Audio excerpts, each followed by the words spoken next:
All right, I've got a new deck for you. Well, it's not new if you're also a fan of Brian Weissman's channel. You'll have already seen that we have tried to build a 1v1 deck using Kess. The new commander has actually revitalized our interest in the format. So I have some games here from just today. Now, I played some yesterday, and the worst version, the original version of the deck, I pretty much just scrubbed out. I think I might have broke even or barely broke even. Or possibly lost play points. In the second time I played it, I tuned it up a little bit after that. I took third, so I did okay. And then I tuned it some more, and I took second, which was actually quite satisfying. I've tuned it again, and you will see the result of that tuning now. And I will bring up the deck list at the end because I just want to jump into some games right here, right away. So this is the Kess deck, and so you will actually have to see it in action before you get to see what the contents of the deck are, which is a change of pace, I think, this time. So I'm playing against Norset here. I don't know if all these games are necessarily good. I don't know if my opponent just scoops or what. But I've got a fantastic hand against Narset. Very good, smooth development. So we're going to Serum Visions right away. I'm putting a Force of Will on top of the deck. I find myself a Remand with it. And I don't know what I put under the Force of Will, but I definitely put the Force on top. So now I'm really actually hoping my opponent plays a spell so that I can remand into. I'm trying to dig for some mana, of course. So he plays Is It Signet, and I would actually like to abrade that, but yeah, I've got to dig. But because I want to dig, because I want to take advantage of Force Spike while I can, I decided I'm going to go ahead and Force Spike instead. Yeah, I guess I had put top, so I knew that the Dragon Skull Summit was there. I forgot about that. So now the plan is I can force with Electrolyze, but I can also Electrolyze and draw a card. Preferably when you're playing Kess. So Kess lets you play um, on your turn. You can play an instant or sorcery from your graveyard once, and then exile it. So if you're playing Kess, you prefer to force will with actual like weaker counters that might be situational counters that you probably won't get to use. Over a card like Electrolyze, that would be a fantastic card to play twice. Now against Narset, I don't expect to actually take anything out with it, but still, it is a cheap way to draw some cards, or modestly cheap, I suppose. I guess 3 mana is exactly cheap, but 3 mana as an instance, not too bad. So my opponent plays Coalition Relic, and I will abrade that. So I could have pierced it, remanded, or whatever, but I have an answer in hand, so I'm not going to mess with that. So I just want to draw some cards here, or at least one. So I'm going to Electrolyze, and I do find a land that's excellent. That I didn't know was there. Into a Liliana. Notice my Liliana is not foil. That's because I ran out of tickets, and Brian was kind enough to lend me his, so I could test the deck. So 100% certainty, unless my opponent is I don't know, I don't know how like I don't know what would be wrong with you, but yeah, he's gonna tap that Coalition Relic at the end of my turn to charge it, and then I will abrade it. If I attempt to abrade it now, and he has some sort of card that he's gonna use to fight with me, I don't even want to give him the opportunity. So, for example, he could have Spell Snare, and I just don't want to. So we're gonna wait. All right, so he charges before the charge even hits it. Boom, gone. Okay, that's important because Coalition Relic is just way too much value. And my opponent misses a land drop. He does find an Ancestral though, so 4 turns later. So I've got to keep that in mind. So now suddenly the remand has gone way up in value. That's the remand target most likely. So I'm planning Force Well with Spell Pierce. On the other hand, I do have this Liliana here, so I could attempt to play Liliana now and Spell Pierce whatever he tries to do about it. But see, the problem with that is if I do that, then I plus up Liliana. So let's say I go Liliana, Spell Pierce his answer, plus Liliana. I'd have to throw away the Tomb, right? Because I can't throw away the Remand. I'm not throwing away the Force. So I don't know if that's necessarily the play. Instead, I may decide to go with Kess. And I think that is the wiser course of action here. So I could have taken damage off the Tomb to have 1 mana floating, but since he could not force spike me right now anyway, I go ahead and decide not to take the damage. The other thing about Liliana is that it actually kills Norset, and that's probably going to be relevant at some point. So I don't want to waste it now. Now, um, Something to keep in mind with Kess is you cannot play them cards on your opponent's turn, but Magic Online's broken, so we'll allow you to do that. So just don't do it because it's cheating. But having said that, um, you can play counter spells on your turn. So I've had my opponents, I've played Kess and then end my turn with no play, and my opponents try to kill Kess. And I'm sitting here with like no sorceries or instants that do anything except counter spells in my graveyard. I'm just looking at them like, are you sure? Okay. They're in such a habit of playing cards on my turn that they don't realize that that's probably not the best plan. So anyway, right here though, I'm just going to Serum Visions. I draw a Cavern of Souls, and I have these two cards here. Now, as for Total would give me a blue card to force with that I would feel much happier forcing with if I need to. It's also complete gas with Kess. I'd like to play the Ancient Tomb into As Foretold and still have plenty of mana to make multiple plays. So for a lot of reasons, I'm going to go ahead and stack the As Foretold on top, and I think I dumped a Call Against Command here actually. And my opponent has no play. I'm not sure why. Oh no, okay, no. So I was ending my turn. All right, so his ancestral ticks off. That was weird. And he sends me a message and says, "Yeah, good game, no lands."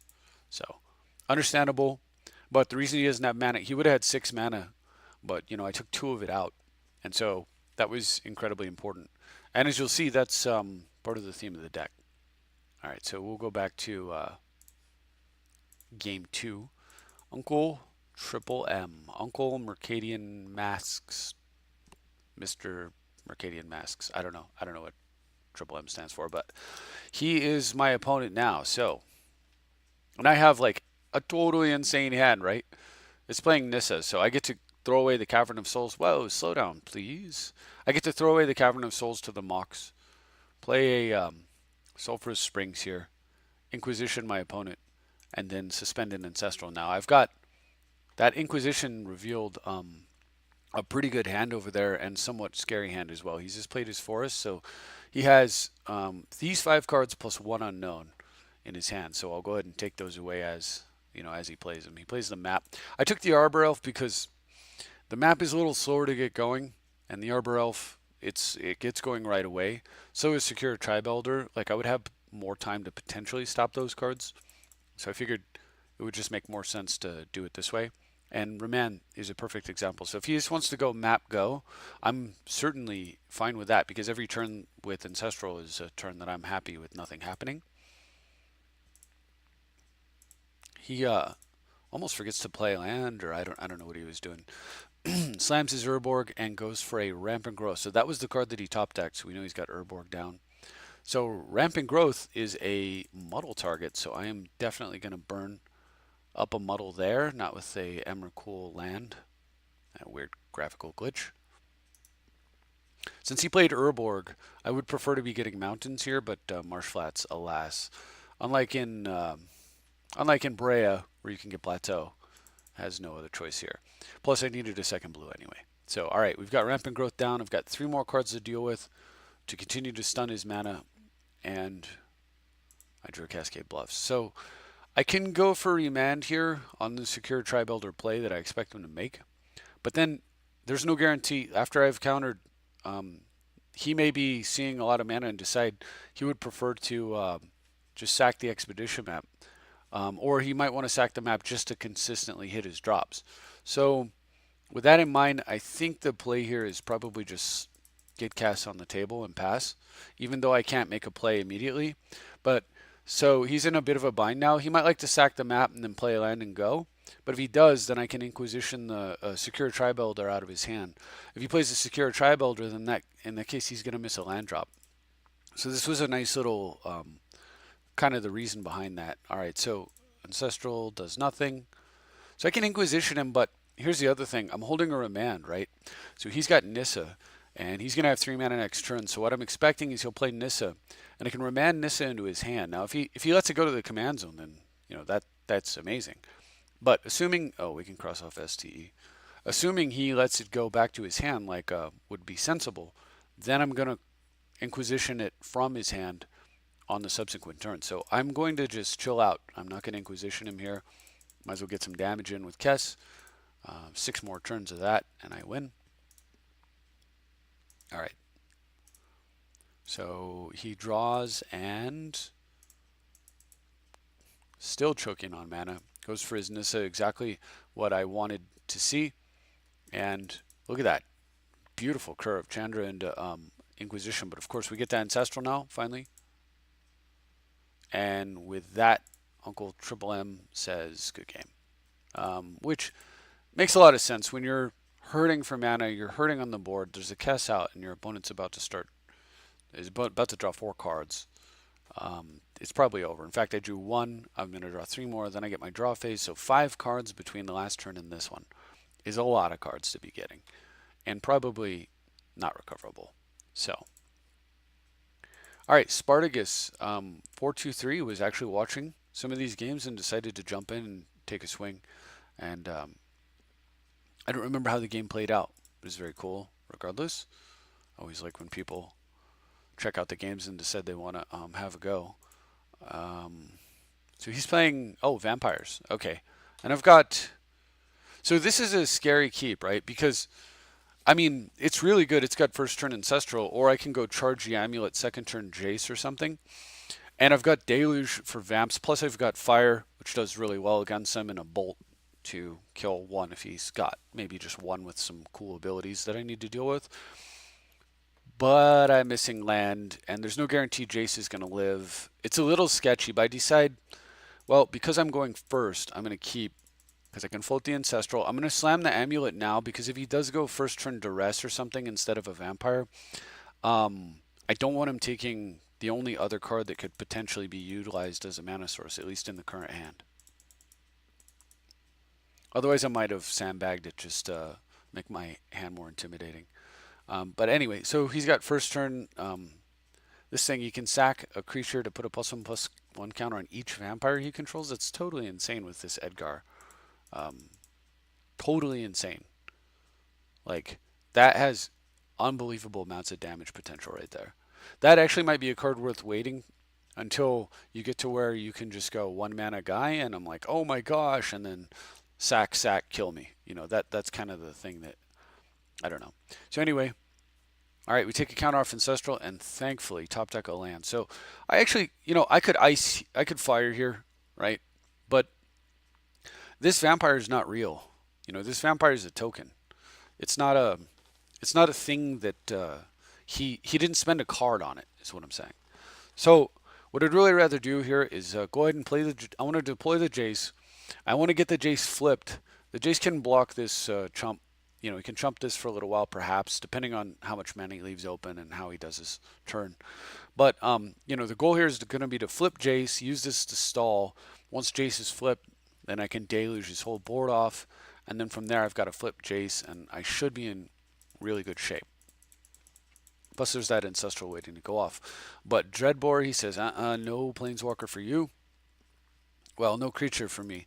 But had it flipped into a Planeswalker, he could have said the same thing. All right, so he's going to be for 2 points of damage, and it does at least mean that there aren't 4 vampires on the table now, or 6, which is quite possible on that turn.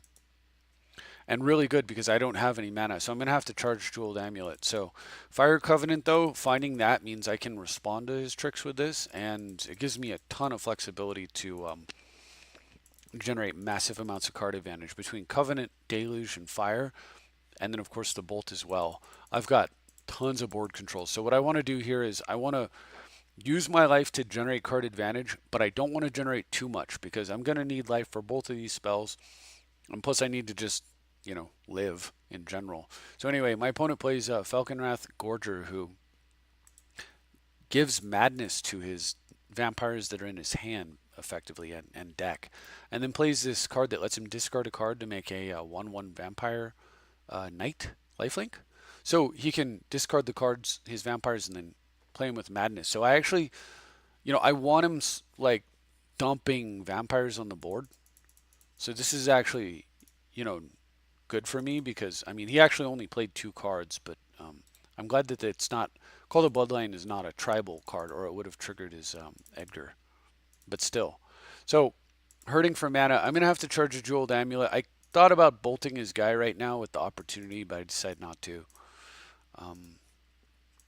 All right, one more turn on Ancestral. Can I draw a land? No, but I now have Snapcaster and I'm up on Fire Covenant, so I'm going to wait. I'd rather Covenant early and Deluge late because um, Deluge will take out things that Covenant won't, and I'm not sure what I'm going to need to deal with yet. All right, and then he goes for Yahenni, Undying Partisan, a good example of something I might need to deal with. So he can sack a creature to make this thing indestructible. So while I was planning to Covenant this turn, if I do, I'll kill everything except for that creature, and that's not worth it for me. I don't, however, want to take the 2 points of haste damage that it represents because I've got both of these take a lot of life to use. So I'm planning to Deluge next turn. So instead of taking a counter off my Jeweled Amulet, I'm going to go ahead and just tap this to save myself some damage and dig a little deeper. Between my draw phase, the Ice, and the Ancestral, I should hit a third land, which will allow me to deluge all this crap off the board, and then still have a counter on my Jeweled Amulet if I want to approach it that way. So I take some damage, but so once the army gets big, Deluge is much better than the Covenant because there's a point where Deluge, like in most cases, Deluge is better than Covenant basically, obviously, but there's certainly a point where like you're happier to use Covenant because Deluge is just a more powerful card, and also because it's good to play instants rather than sorceries when you can help it, so you don't have to tap out. And as you saw here, I drew Sinkhole. That hasn't come up in these games yet, but I think it will. So anyway, that was kind of an interesting one, and then Spartacus ducked out and then watched some more games. He conceded there. He said, I think he mentioned just because, like, he could. I think he should have waited for the sweeper, but it was coming, so he was going to scoop regardless. But he saw the Ancestral going off. He hadn't done enough damage to me. He was almost completely out of resources, and so he just assumed. And it was a correct assumption. All right, so here we go against Nissa again, and fortunately I did win the die roll. Nissa doesn't get to play first this time, and I'm gonna Serum Visions right away. So I believe I left an Impulse on the top of the deck, which goes great with this Nightscape Familiar and Merchant Scroll that I drew. My opponent doesn't have a first turn play. It's so good. All right, so I'm going to get Nightscape Familiar down. And I apologize if you can hear. I have a cough drop because I'm actually I've been sick for a week or more, which is why I haven't done any videos. I haven't been able to get through them without coughing. But I took some Robitussin and I have a cough drop, and at this point I'm okay, so I figured I'd give it a shot right now. I'm kind of on the tail end. I just need a little bit more time to recover. Anyhow, so my opponent plays Emerald Medallion, which is a little bit unfortunate because, of course, I'm trying to deny my opponent access to mana as is my usual strategy with control decks, and Emerald Medallion does a great job of negating that. It's also a way for him to match my Nightscape to some degree, but Nightscape is one of the best cards in the whole deck, actually. So I actually had a chance to tuck the Fire Covenant as well. I put the Impulse on top of the Fire Covenant, and in retrospect, I think I should have got rid of it. Nissa isn't a weenie deck like Selvala, for example. So, it's one of the things to pay attention to. Just because he's green doesn't mean Covenant's going to be useful. I probably should have paid attention better, saw that he wasn't Selvala, got rid of the Fire Covenant because, how am I going to use that against him? There was some thought in the back of my mind that it's a way to kill like I don't know, giant Eldrazi in an emergency situation, but if we get that far, I've already lost. So that's not cool. That's not like wise. Anyway, so 1-mana Merchant Scrolls are cool. So I'm going to start out by I decided I'm going to get Fact or Fiction because what I'd really like to do next turn is definitely cast the Fact. Opponent plays a Dust Bowl, which is a little bit concerning, especially when he runs out Exploration. Now, I could counter here, as you can see. So I have blue 1, and the Nightscape means I can actually Condescend for 2. I would prefer not to have to counter, and I was hoping he wouldn't have a land, and he did not. It was a bait spell, so I was glad I didn't take the bait. And then he gets Nissa's Pilgrimage, which will get him two lands.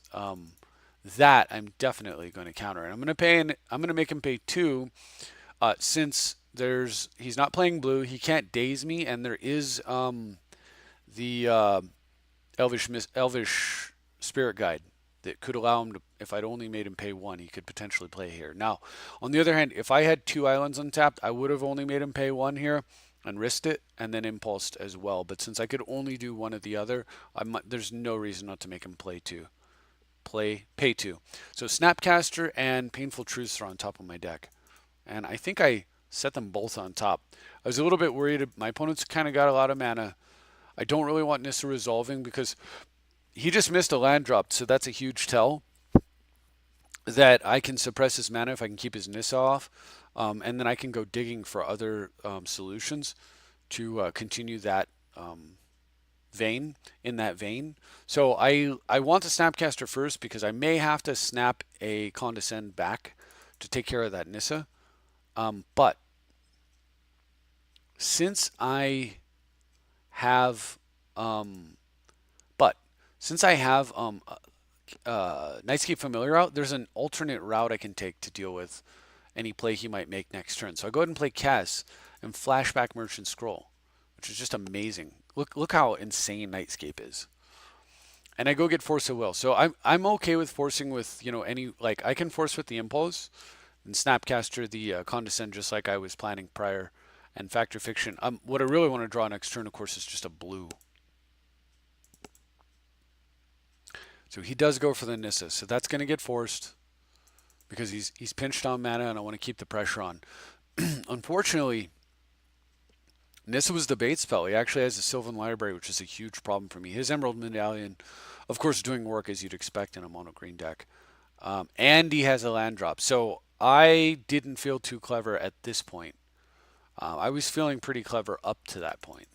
Now, I can't get the... I can't necessarily get... I go ahead and Serum Visions looking for something because I want to get that Sylvan off the table. And I have a tiny handful of cards that can do it. Recoil, Cryptic Command, maybe it, actually. But I don't find any of those. However, I do find a Vandal Blast that rises to the top. Verdant Catacombs and a Painful Truth. So I want to kill that Emerald Medallion immediately and make him work for his spells, unlike me. So work for his mana. And I'm going to hit him hard as much as I can because I need to make the Sylvan too painful to utilize. Now, I'm hoping very much, as a matter of fact, that Sunken Ruins was totally perfect because, as you notice, I can Urborg into it and get 2 blue, Snapcaster for only 1 blue, and with the other blue and 1, I can actually Condescend for 3, which is just crazy, right? So the fact that I can cast Snapcaster and a Condescend for 3 off of only 3 mana is crazy to me because that's like 2, 3, 4, 5, 6 mana worth of stuff or something. I feel like I can't possibly be doing the math right on that, but I don't know. I guess. Anyway, either way though, I'm in pretty good shape. I do not like having this Urborg on the table because of his Eye of Ujin. I'm trying to keep the mana screw going. If he does try to, let's say he were to Dust Bowl here, that would be a complete gift. He paid life to draw cards, so he knows what he's doing. But yeah, if he played Dust Bowl here, I just Factor Fiction in response to whatever land he targets, and I would certainly win the game from there. Instead, he hasn't misplayed yet, so he doesn't start now. So he goes for Edge of Autumn. So because he has 4 or fewer lands, this will actually act as a rampant growth.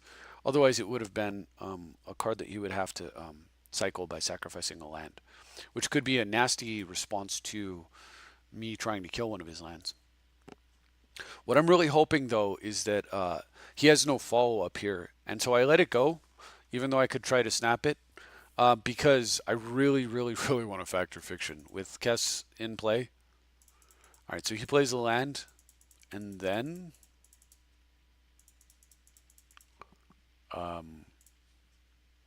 and then what? And then says good game.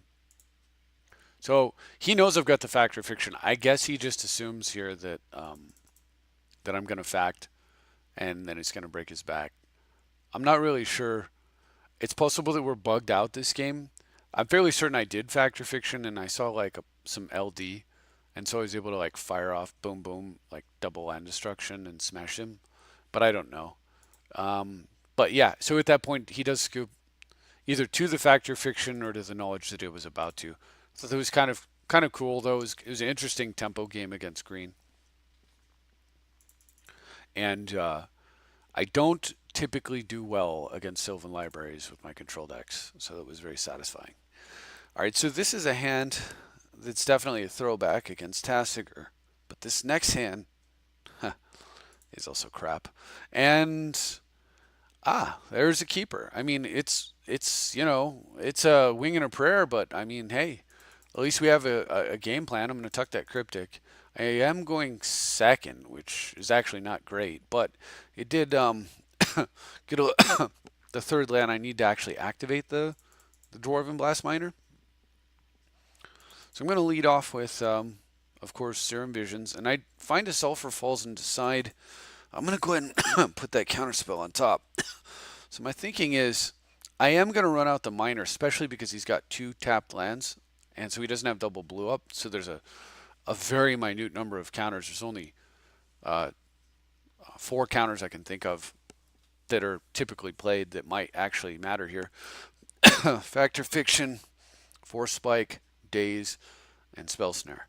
So if he doesn't have any of those, I think the Blast Miner could actually beat him. Of course, he could just easily kill it, but if he needs to have none of the 4 cards I mentioned and no removal, but if all those things happen, I might actually have a way to win off this double mulligan, and it could be pretty quick. So that's why I kept the counter spell, because if he does have removal, he's going to have to spend it now, which will give me a chance to untap and sit on a counter. But as it turns out,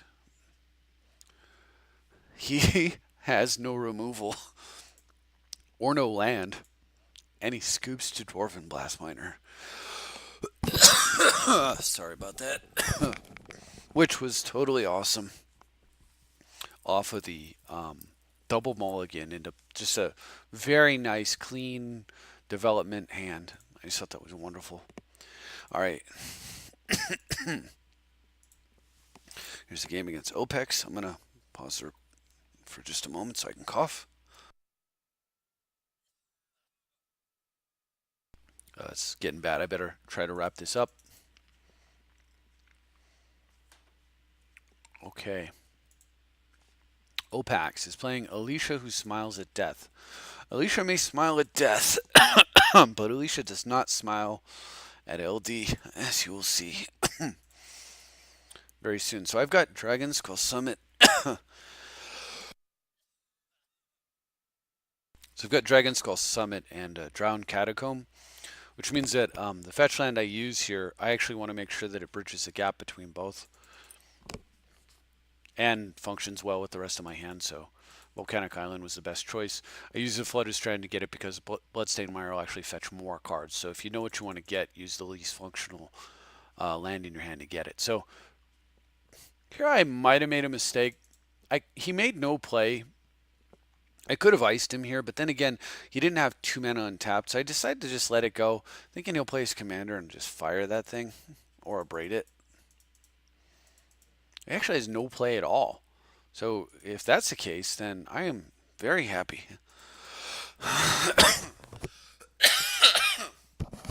to sacrifice their expedition map and go get myself a wasteland.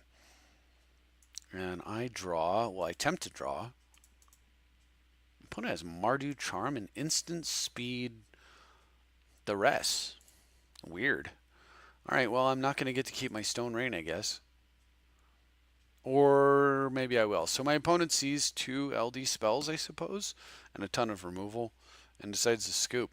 And the funny thing is, and here's one of the things I love the most about Kess, is that players play tons of the single target removal, the duress effects, right?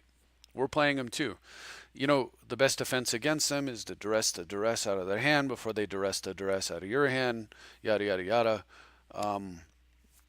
What's great about Kess is he can Mardu Charm the Stone Rain, and it does, cost me some tempo. But I still get to wasteland him here and then ice his other land and buy some time. And then once Kess comes down, I get to play that Stone Rain he made me discard anyway. And that's the great thing about it. Also, it's another reason why Fire Ice is insane in this deck because you can ice for a card and then fire later, or vice versa, or ice versa. Anyway, and so you can get value out of both sides of the card, which is not usually the case. All right, so Reed MCY, who I recognize the name as being a very good player. I don't know why. Excuse me. I could be wrong, but I think this opponent always tends to be challenging, and is one of the stronger players out there. So I was excited to see this, and very happy to win the die roll, as you are. Typically very happy against Thalia. Now what's neat here is I do have Fire Ice, which is obviously super good against Thalia, and gets even better when he plays Soldier of the Pantheon. So it's pro multicolor. So the weird thing is Soldier of the Pantheon's protection from Fire Ice, but not from fire and not from ice. And since you only play one half of the card, it's not safe at all. Now, if this card had Fuse, you could not fuse it and then target the soldier. But it does not. So, all right, so end turn, I'm going to go ahead and fetch. Draw Stone Rains, very tasty with that Rancid Earth. Problem is, of course, Thalia is going to buy him some time. And I completely, I don't know if this was right or not. I could have iced his planes just for some time, so I could Stone Rain once. But then he's going to play Thalia, and I'm not really sure where I go from there. I would much rather take out both Thalia and this thing with one card with fire. So I just, if it sets me back a turn and some life, so I can get a two for one, I think that's worthwhile. And I was super bummed to see the Mishra's Factory here, because I'm hoping I can kill these two creatures. If he doesn't have any kind of reasonable follow-up play, I was hoping that I could play my Chandra and I could wait perhaps on the Stone Rain or the Rancid Earth, but not going to happen here. All right, so he gets in. I'm not going to kill him now. I'd rather take the damage because his Thalia may be affecting his ability to make plays. For example, he might have Sword of Fire and Ice. I don't want that thing on the table now or basically ever. Instead, he's got a Grand Abolisher, so I'm going to have to fire his guys before this thing resolves. Now, this was the other reason I was really sad about Factory. So it kind of took away one option, but I probably wouldn't have went that route. I probably just went Stone Rain anyhow. But now with Grand Abolisher down, so I'd really like, if this was just a Plains, I'd love to just play a land.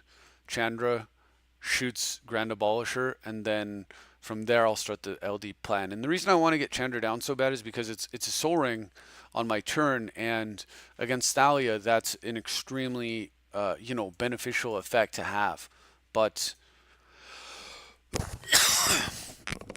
his Grand Abolisher also makes it so I can't really play Snapcaster tricks too effectively. But the main problem here, I think, is the combination of Abolisher and Factory. So I'm just going to ignore the ability to play cards on his turn for a little while and go after his mana base. That keeps him off Thalia, which is really nice for me. And what I'm trying to do is actually build up Threshold so I can Rancid Earth and actually kill his Thalia on the turn that I do it. And then he plays all these 1 toughness guys, and I'm like, wow, so good. I really want to do this thing. But the problem is that it's a little early. 1, 2, 3, 4, 5 if I sack. But then how do I get 6 and 7 in the graveyard? I mean, another sack land would have been great, but I didn't get one. And I don't really want to throw away Planeswalkers just to do some tech play. So I decide that the thing to do here is just take my 2 for 1 and be happy about it. But I do not take the 2 for 1 Fire Ice. So why not? Well, because by Stone Raining his planes here, first of all, I've got a blocker, so he's incentivized to maybe waste some time killing this so he can get through for damage. Secondly, I can possibly get lucky. I could top deck a land here, and if I do, I get to go Commander, Fire Ice, kill, block, right? And that's incredibly good. If I don't top deck a land, then I can go ahead and play the Chandra, shoot one of his guys, probably the 2 toughness guy that turns my guys off. He'll go ahead and smash the Chandra, but then it will be dead, and I will be building towards Threshold. Assuming the Snapcaster blocks something, that'll give me 6 cards right there. Sapcaster is not going to be blocking something though because he's a Journey to Nowhere, which is interesting. If I do get a recall, a recoil rather, or a cryptic, I might be able to utilize that guy. All right, so I'm gonna eat some more damage, but I top decked a land. That's fantastic, and it's a fetch land, I think. So we'll go and fetch it up. I like really kind of want to hold this Rancid Earth, but and clear the board with it, Um, but the problem is 1, 2, 3, 4, 5. I'm just not close enough to threshold for that to really be worthwhile. So instead, I'm going to go ahead and make my graveyard smaller and turn off all of his offense. Like he's going to have another, Journey to Nowhere style effect to punish me for this play.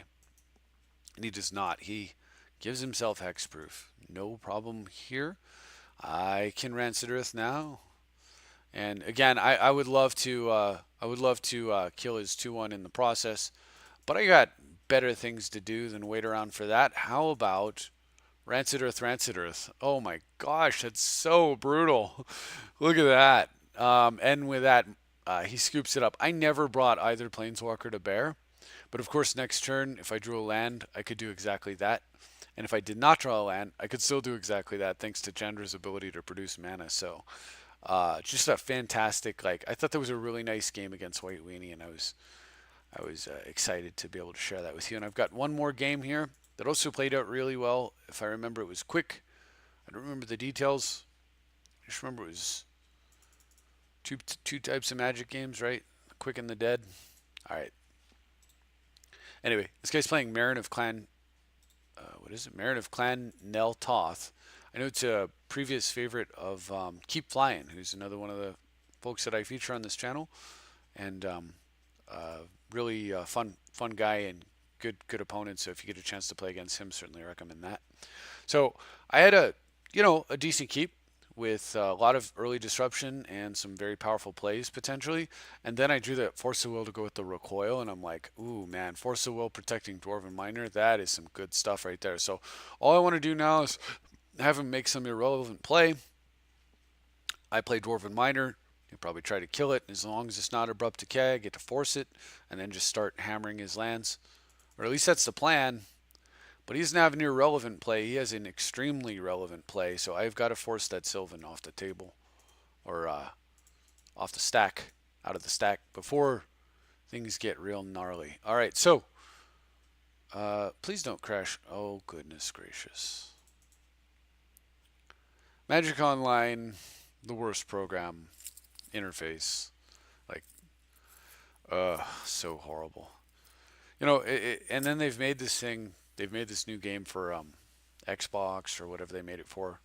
This new version of Magic that's supposed to replace Magic Online, but it's not going to have any of the old sets, so I don't quite understand that one.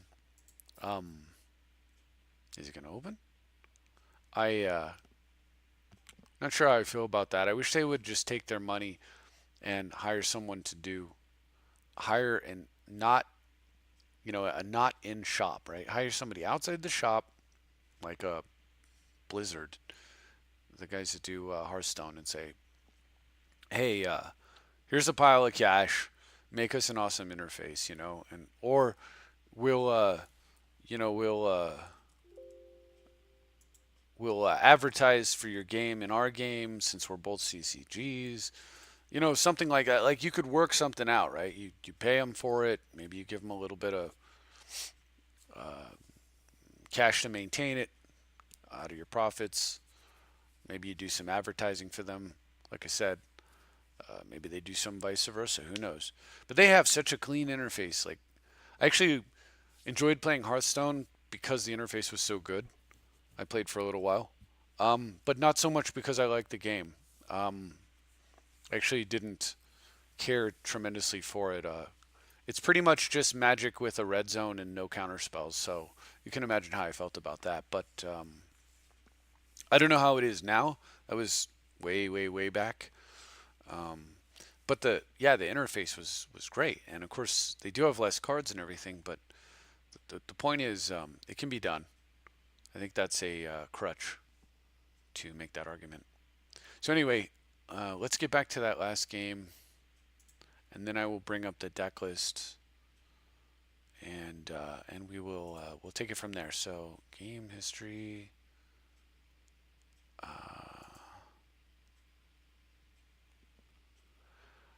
Magic Online, you are just the worst pile of nonsense. All right, so we were playing against Saku here,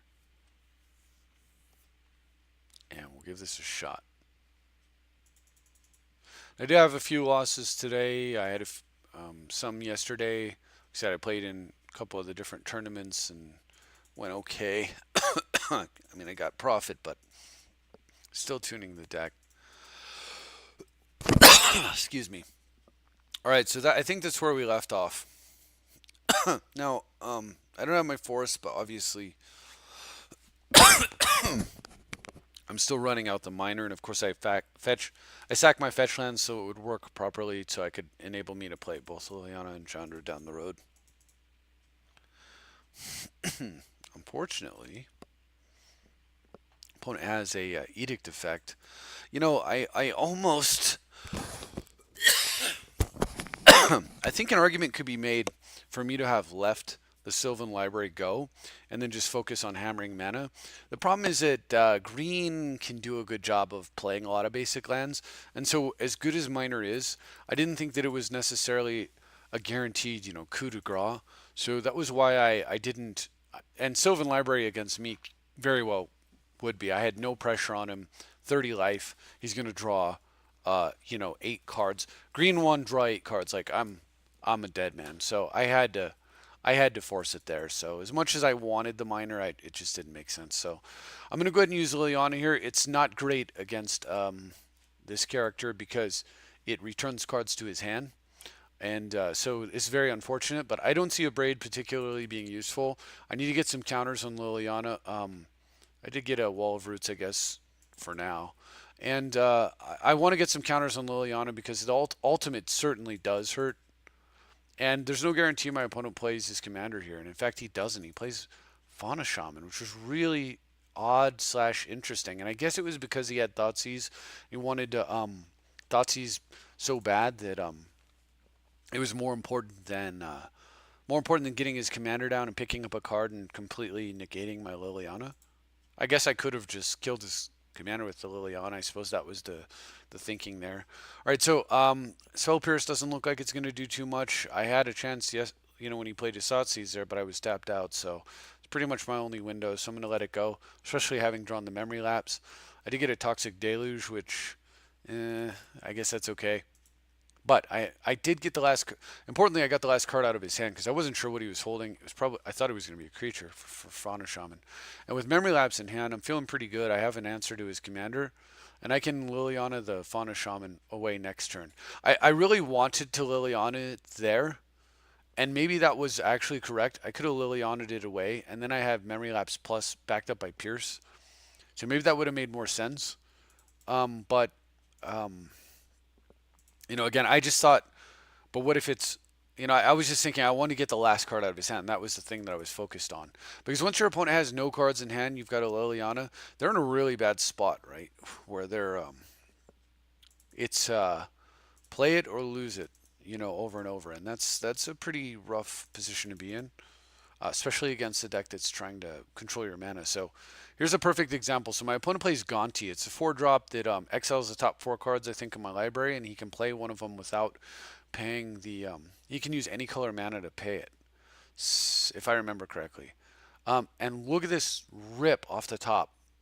So I have no cards in hand, and I get to, thanks to having used Liliana and not sitting on the Spell Pierce, I get to kill his Fauna Shaman. He has no cards in hand. So I know his next card's a 4-drop, so I get to pillage his Bayou. And he's forced to draw a 4-drop. He can't play his commander or the 4-drop, which means I get to vest that out of his, or Liliana veil it out of his hand as well. Now, hopefully I don't draw, like what a land here would be great. I just land commander and then make him discard. An LD spell would be insane. A counter spell would be disappointing. Insane. We're going full power. Stone Rain off the top. Man, I thinking Stone Rain is insane is It's quite a weird thought, but in this particular case, it certainly is. I took the Gonti out of his hand. Yeah, spend mana of any color, or Zoa, or mana of any type to cast a card. Anyway, Liliana takes that out of his hand, leaving him with just double forest, having done the work with LD, regular LD, that Dwarven Miner would have done had he survived. I've left him in an untenable position. If my opponent draws anything, I mean, he could draw a swamp, right? I mean, he could draw like perfect, swamp type of thing, and then get going with Meren. But if he misses, he draws anything uncastable, then I get to tick up Liliana. Mainly, I'm hoping I don't draw, at this point, I was hoping I don't draw a counter spell again. I've got no cards in hand with Liliana. All I really want to do is just draw a land and slam my commander. And if I do that, let's say he draws no land, and I do draw a land, we're in top deck mode. Usually you want to be the guy drawing the spells, but in this case I want the land, right? So he draws a spell, I draw a land, I play the land, activate Liliana, dump the card in his hand, cast my commander and pass, and then from there I'm gonna untap and then LD all day while wrecking his hand, and that's it. There's no coming back. So anyway, he sees the handwriting on the wall and he scoops it up. But it was just a really nice, satisfying finish to the game. So I'm gonna jump over here and yeah, I had a game right there against Forgotten that I lost. It was a punt. I can run through that game too, as a matter of fact. So I punted this game, if I remember correctly. I just completely gave it away. Um, yeah, this was kind of embarrassing, honestly. I had just, well, I kind of have an excuse, but I'll leave it alone. Basically, I screwed up. So, bottom line is, so I get to start off really good. I mean, my opponent's playing a millstone strategy against Kess, right? So there's no chance he's gonna win this game. But first of all, I screw up. I Inquisition. I anticipate not Jace Balorn. I was thinking I could somehow take Jace down with Lavamancer. That's not actually that easy. I figure, well, Chandra will do it too. But that's a lot of assumptions. I should have just took the best card in his hand, and I didn't. So it ends up costing me big time as my opponent draws like many, many, many cards, and I have absolutely nothing going on whatsoever. Here also attacking was wrong. I could have shot his. I know Jace is coming down. I need to keep it under control. I could have shot it, and then Chandra plus Chandra take it down to 1. Attack with Grim Lavamancer, finish it off. Right. Anyway, frantic searches, plays a Wall of Frost. So I mean, I guess maybe it worked out there, but it's not. It's not good. It's not good. All right, so I got Chandra, so I mean, I'm gonna play that. I'm not really gonna. I think I'm just gonna plus it up for mana, because I mean I don't care about damage to him, and I don't want to exile any cards that might be good. Um, I wouldn't mind exiling land, but it's too tricky to take that guess. All right, so now that Jace is out, on the other hand, that's a decent reason to do it. All right, so I can close up basically everything that I knew about in his hand. He's got 4 cards left. I draw Knight's Whisper. It's very good. And then I was like I played this game like sleepy. I had just taken my Robitussin and it was hitting it had started hitting me. It makes me drowsy. I was playing very sleepy and I thought could I actually thought I could cast Knight's Whisper here and then flash it back. I mean, don't ask me. So and then I'm like, okay, well, I'll just play Kess, and then somehow I screw that up. I don't know what I was doing.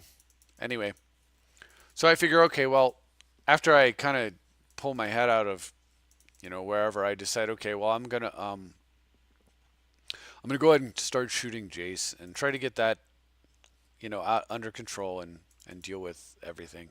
And he traumatizes me, so this is insane, right? Like that might as well have just said draw like 40 cards.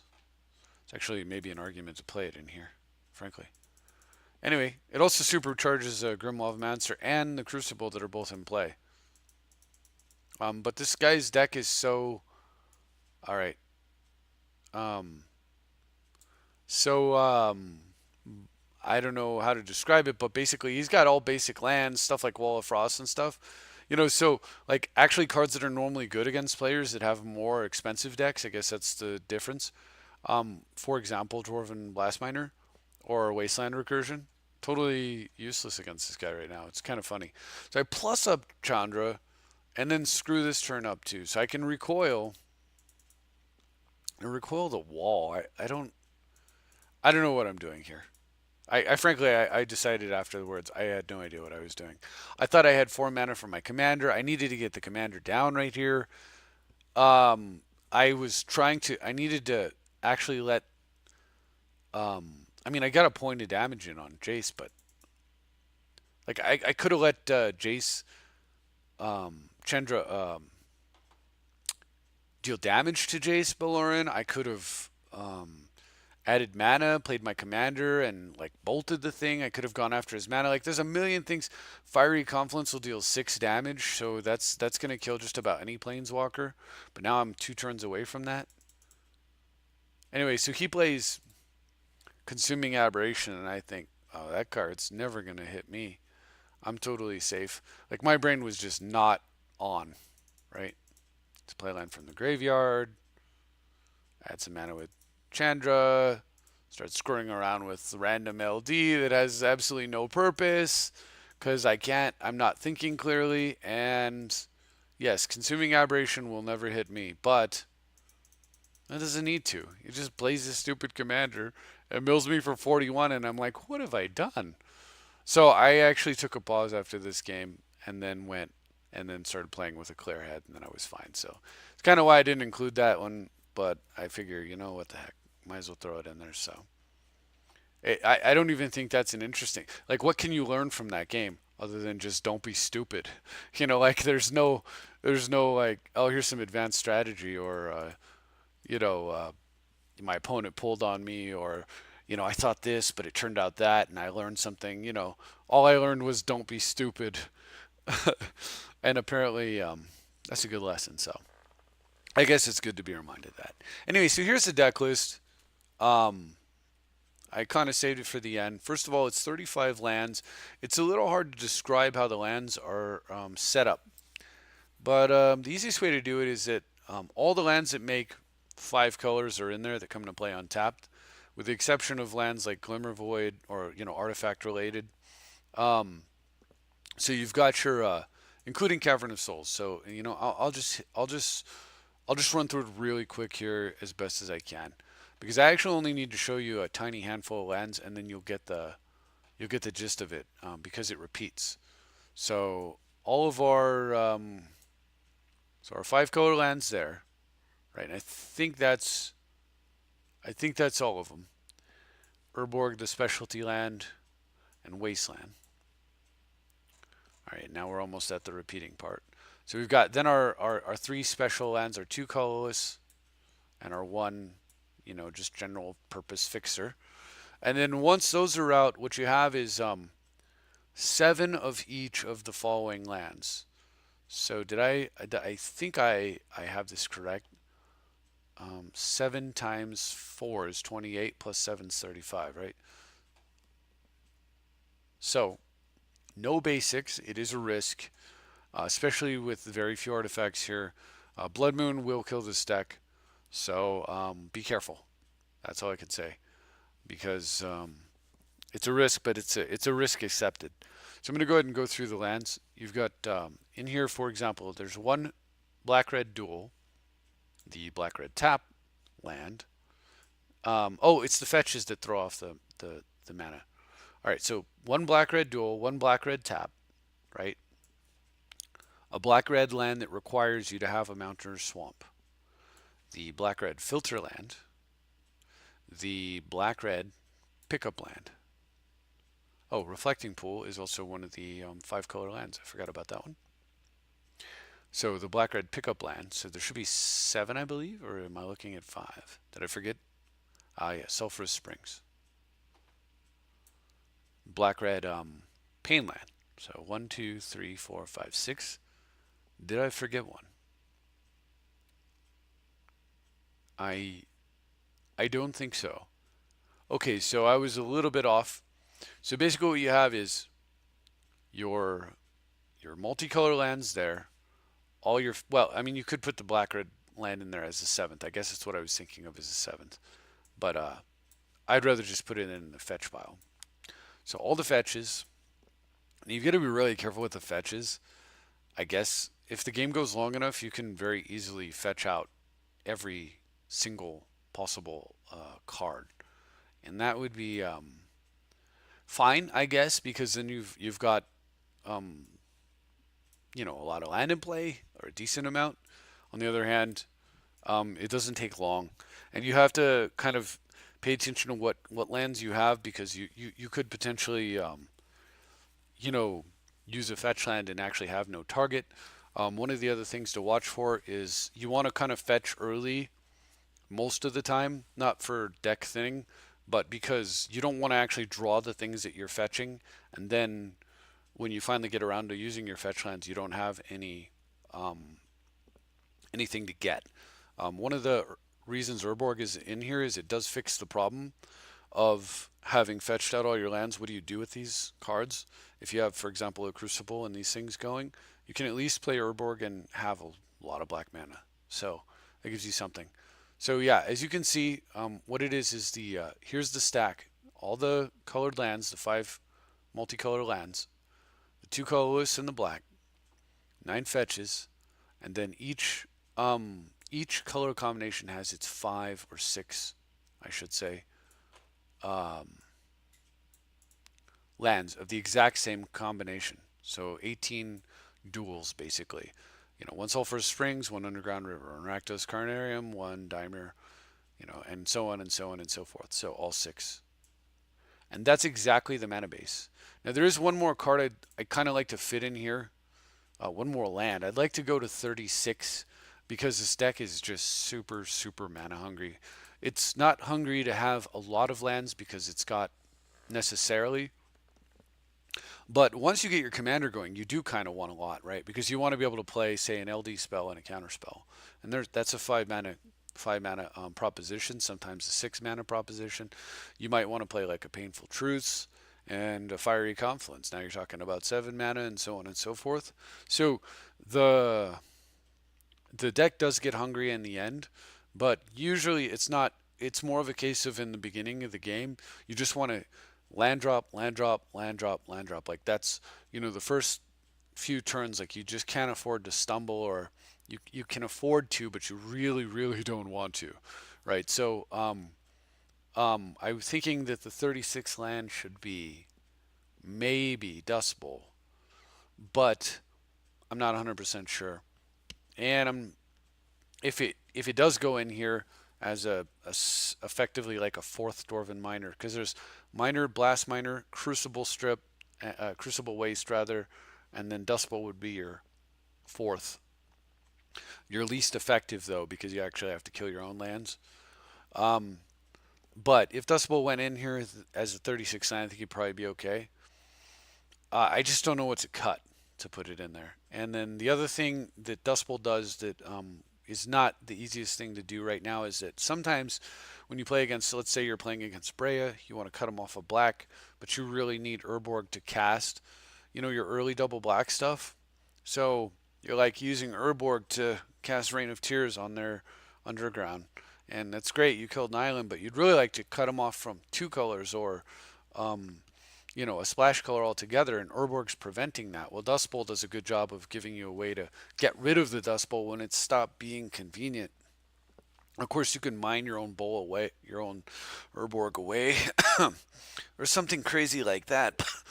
But that's not exactly a feel-good play. Sacking it to Dust Bowl is. So, anyway, having discussed that, if you've got a thought for where Dust Bowl goes, I'd love to see it. Any other thoughts about what might be missing, or things you'd like to suggest, changes you think that ought to be made? All ears. Love to hear it. Deck's super tight. Plays great. Ton of fun to play. Maybe less for them, but this is the 1v1 format. You can have no mercy. That's the format. So it is not a format of mercy. Search for Azcanta. I also would like in here. Now we're talking 2 cards. Search for Escanta has a thing that it does where, of course, it's milling cards off, and it's, disappointing when it mills off a counter most of the time. But if it's milling off cards that you can replay with Kess, it's not too bad.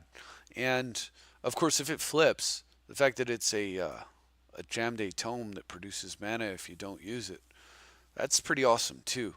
Incidentally, this deck is well suited to deal with decks that are trying to take advantage of cards like Search for Azcanta, because of course it's an LD deck and those turn into lands when they flip.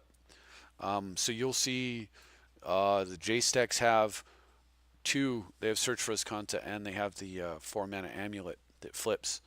The green decks usually have the Ulamog, and most blue decks actually have Search, from what I've seen. So you actually have kind of a built-in defense against kind of the newest, cool thing. So it's kind of nice to have that. Anyway, that's all I've got. Thank you very much for watching. I hope you enjoyed the video, and look forward to your comments. I'll see you next time.